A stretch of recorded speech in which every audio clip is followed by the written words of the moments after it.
আমি আজ যেখানে দাঁড়িয়ে রয়েছি সেখান থেকে দক্ষিণ 24 পরগনার সদর কার্যালয় 5 মিনিট, এখান থেকে মুখ্যমন্ত্রী মমতা বন্দ্যোপাধ্যায়ের বাড়ি 10 মিনিট। এই জায়গাটা আসলে আলিপুর, কিন্তু এই রাস্তাটার নাম বর্ধমান রোড। অনেকেই জানেন না যে আলিপুর, এই আলিপুর নামটা কোথা থেকে এসেছে। আমি প্রতিবার কারোর না কারোর বাড়িতে গেলে সেই জায়গা, সেই ইতিহাস নিয়ে কথা বলি। বিকাশ রঞ্জন ভট্টাচার্যের সাক্ষাৎকারটা হাইকোর্টের সামনে নেওয়ার আগে সেই বাড়িটা নিয়ে আমি কথা বলেছিলাম, এবং আজ এই রাস্তাটা খুব ইম্পর্টেন্ট বলে মনে হলো। এই রাস্তাটার নাম বর্ধমান রোড। বুঝতেই পারছেন, বর্ধমান রোড বর্ধমান রাজার নামে, কারণ এই গোটা যে জমিগুলো, খাস জমি একটা সময় ছিল, একটা সময় বিভিন্ন ছোট ছোট জমিকে নিয়ে অনেক জমি বর্ধমানের রাজা, সেই রাজা এবং রাজ পরিবার কিনে নিয়েছিল, তাদের প্রাসাদও এখানে ছিল। সেই রাজ পরিবারের নামে বর্ধমান রাজার নামে এই বর্ধমান রোড। কিন্তু আলিপুরটা কার নামে? আলিপুর বা আলিপুর এলাকাটা অনেকে বলেন মীর জাফর আলীর নামে। আমরা মীর জাফর, বেঈমান মীর জাফরকে চিনি, কিন্তু মীর জাফরের পুরো নাম ছিল মীর জাফর আলী বাহাদুর। বিশ্বাসঘাতকতা বা গদ্দারি করবার জন্য মীর জাফর তাকে কিছু কিছু পুরস্কার দিয়েছিল ব্রিটিশরা, এবং সেই পুরস্কারের মধ্যে একটা হলো কলকাতা শহরে থাকার পারমিশন। ভাবুন, এমন একটা পরিবেশ সৃষ্টি হয়েছিল, ব্রিটিশরা এতটা শক্তিশালী হয়ে গেছিল সিরাজউদ্দৌলাকে হারিয়ে দেওয়ার পর, যে কলকাতা শহরে থাকার জন্য পর্যন্ত লাইসেন্স লাগতো। এবং এই মীর জাফর সেই লাইসেন্সটা নিয়ে, অনেকে বলেন আজকে যেখানে আলিপুর কোর্ট বা আলিপুর জাজেস কোর্ট, সেই গোটা এলাকাটা একটা সময় ছিল মীর জাফরের বাড়ি। এটার উল্টো বা এটার প্রতিযুক্তিও আছে। এখানে কোনো বাড়ি পাবেন না, এখানে চারপাশে পাবেন বাংলো, এবং সেরকমই একটি বাংলোতে আমি জাস্ট 1 মিনিটের দূরত্বে গাড়ি করে যাব, এবং সেখানে গিয়ে আজ কার সাথে দেখা করি সেটা আপনাদের বলবো। চলুন।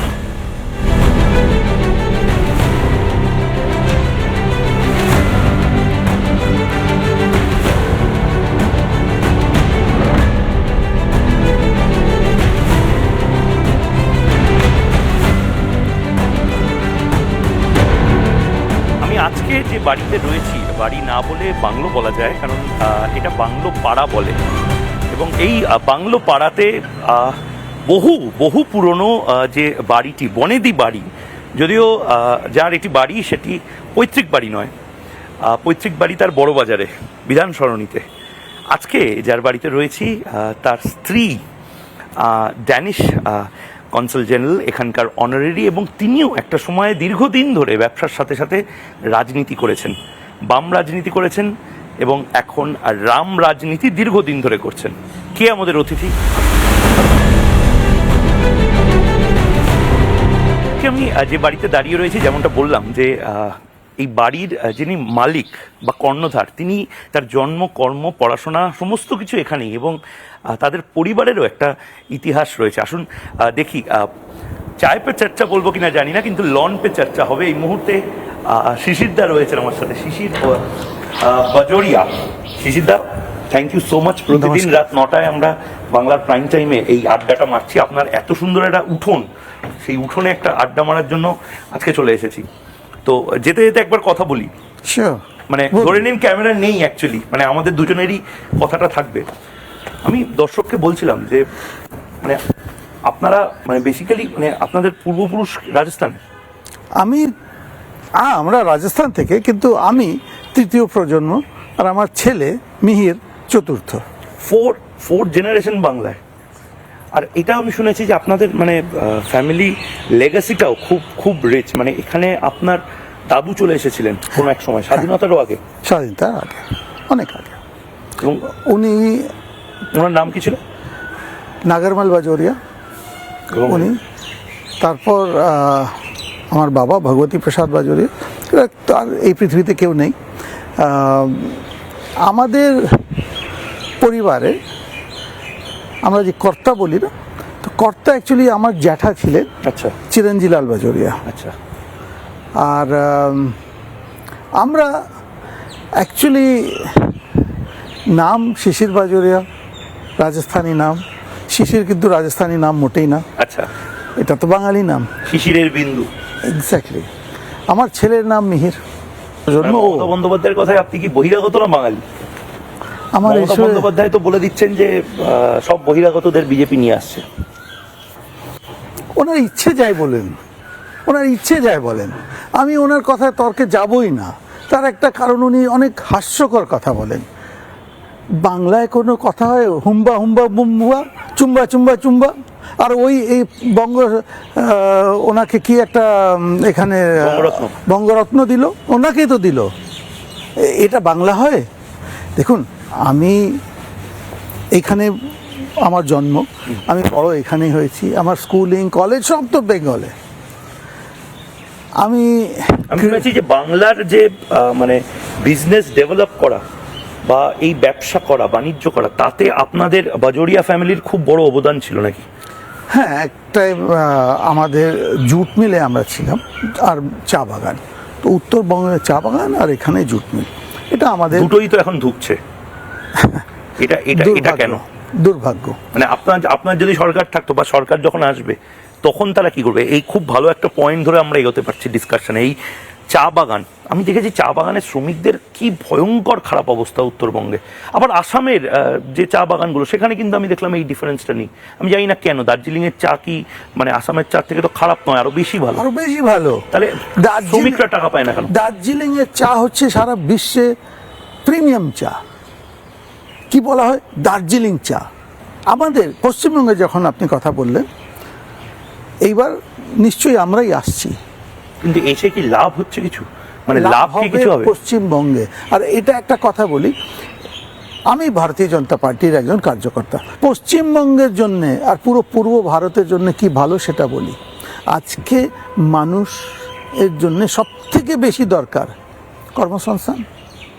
শিল্প না হলে হবে না।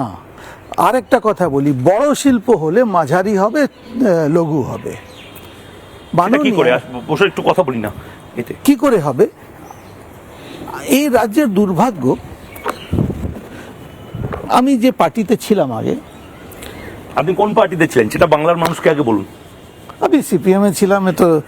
এটা তো সিপিএম এর কি আপনি মানে পার্টি মেম্বার ছিলাম? পার্টি মেম্বার ছিলেন মানে মানে অক্সিলারি মেম্বার না PM? As a primary member.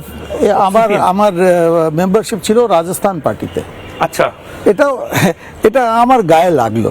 CPM এ যখন মেম্বারশিপ ফর্ম ভর্তি করা হয়, রাজস্থানে হিন্দিতে লিখছি নাম, বাপ কা নাম, পাতা, এড্রেস কি দেবো? আমার তো রাজস্থানে কিছু নেই, আমি কি ভোট লিখলাম বলে দিই। রাজস্থান সিপিএম যে জয়পুর অফিস, যেটা জয়পুর স্টেট কমিটি অফিস বলা হয়, আমি ওই অ্যাড্রেস দিয়ে দিলাম। আর তো আমার কোনো অ্যাড্রেস ছিল না। যখন ওটা ভরছি তো আমার মাথায় খেলছে, এটা কি, আমি কি করছি? আমি তো পশ্চিমবঙ্গে থেকে, আমি সিপিএম। ওখানে যিনি নেতা ছিলেন, সম্পাদক ছিলেন পার্টির, উনি আমাকে বললেন, কমরেড मेंबरशिप ले लो, हम यहाँ दे रहे हैं, फिर ये तो ऑल इंडिया पार्टी ट्रांसफर कर लेना बंगाल में। তো এই মানে ককটেলটা হলো কি করে যে আপনি তো পুঁজিবাদী কমরেড কি করে হতে পারে? প্রথমত যদি আপনি সিপিএম এর মেম্বারশিপ লিস্টেও দেখেন, এই ক্যাটাগরি আছে। আরেকটা শুনেছিলাম রমাপ্রসাদ গোয়েঙ্কা বা আগরওয়াল যারা রয়েছেন তারাও নাকি একদম ফাউন্ডিং মেম্বার ছিলেন কমিউনিস্ট পার্টি। না না না। এখন আমি কি দেখলাম, আমাকে সিপিএম রাজস্থানে দিল কেন? আমাকে উনি বললেন, आप ट्रांसफर करा लो मेंबरशिप। मैं नहीं कराऊंगा, बंगाल तो हमको मेंबरशिप दिया नहीं, आप दिए तो रहूंगा, तो आपके संग रहूंगा। কিন্তু আমার গায়ে লাগলো, এটা কি হলো? তার মানে অত বছর পার্টির সঙ্গে থেকে সব কিছু করে পার্টি আমাকে বাঙালি মনে করে না। এত বছর মানে কত বছর ছিলেন? আমি মেম্বারশিপ যখন পেলাম তার আগে প্রায় 12 বছর ছিলাম। মেম্বারশিপ পাওয়ার একটা বড় জিনিস। জ্যোতিবাবুর সাথে আপনার পরিচয় ছিল ভালো?